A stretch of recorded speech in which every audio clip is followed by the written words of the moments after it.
Cooking a steak in the middle of the snow looks like the hard part, but the snow isn't actually what decides whether this steak gets a great crust. Watch what he does. He builds a wood fire first, then hangs this massive metal griddle directly over the flames and gives it plenty of time to heat up.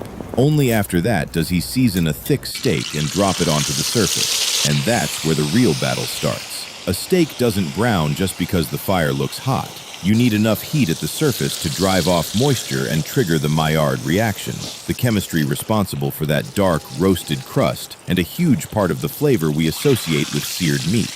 Cold weather makes heat management less forgiving because the cooker loses heat faster and may need more energy to stay hot. But the basic cooking target doesn't suddenly change just because there's snow on the ground. So he keeps the fire alive, lets that heavy cooking surface do its job, and keeps working the steak until the outside develops a serious crust. Then, instead of wasting the hot pan, he cracks eggs right beside it and cooks them in the same heat and fat. Finally, the steak comes off, gets sliced open, and somehow this whole setup looks more like a restaurant breakfast than something cooked on the side of a frozen hill, which is probably the funniest part. The snow makes this look like survival cooking, but the steak still only cares about heat.